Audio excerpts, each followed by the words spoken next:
Shalom dan selamat pagi kepada saudara-saudari yang dikasihi di dalam Tuhan. Pada hari ini saya akan menyampaikan sebuah renungan yang bertajuk Dihajar untuk Dipulihkan. Ayat inti dalam Yesaya 60 ayat 10. Sebab dalam murkaku aku telah menghajar engkau, namun aku telah berkenan untuk mengasihani engkau. Mendengar kata hajaran, pasti terbayang di benak kita suatu pukulan bertubi-tubi untuk melampiaskan amarah yang sedang memuncak, yang menimbulkan rasa sakit mendalam. Tindakan menghajar ini biasanya dilakukan oleh seseorang yang menaruh dendam atau kebencian terhadap orang lain.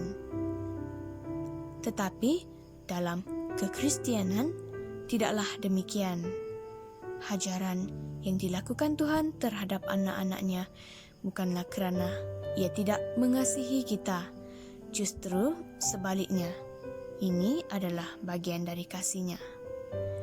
Dalam Ibrani 12 ayat 6 mengatakan, kerana Tuhan menghajar orang yang dikasihinya dan Ia menyesahkan orang yang diakuinya sebagai anak. Tuhan mengajar kita bukanlah untuk melampiaskan amarah dan kebenciannya kepada kita, tetapi dengan maksud dan tujuan supaya kita memiliki kehidupan yang berkualiti dan bermanfaat. Tuhan mengasihi kita apa adanya, namun Ia tidak akan membiarkan kita tetap dalam keadaan yang apa adanya. Karena itu, Ia akan memproses dan membentuk kita sampai kita menghasilkan buah-buah terbaik. Emas murni selalu dihasilkan dari pemurnian dalam api yang memakan waktu cukup lama sampai semua kotoran dan ketidakmurnian yang terkandung di dalam logam itu terbakar habis. Bagaimana perajin emas tahu bahwa kotoran di dalam emas habis terbakar? Ialah ketika ia bisa melihat bayangan dirinya sendiri pada emas yang sedang dileburnya itu. Hajaran Tuhan terhadap anak-anak-Nya adalah untuk memurnikan kita. Dalam Galatia 4 ayat 19 mengatakan, sampai rupa Kristus menjadi nyata di dalam kamu. Berapa lama Tuhan mengajar kita? Ialah sampai maksud dan tujuannya tercapai, serta tergantung kerelaan hati kita untuk dibentuk Tuhan.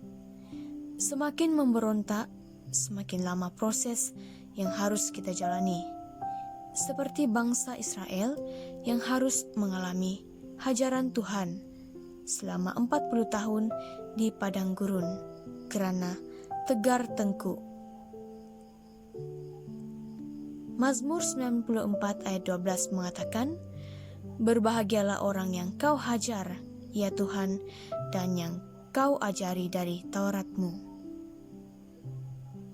Tuhan mengajar kita dengan tujuan untuk pemulihan, seperti ketika Tuhan memulihkan keadaan Sion, keadaan kita seperti orang-orang yang bermimpi, dalam Mazmur 126 ayat 1. Oleh itu, hajaran Tuhan selalu mendatangkan kebaikan bagi kita.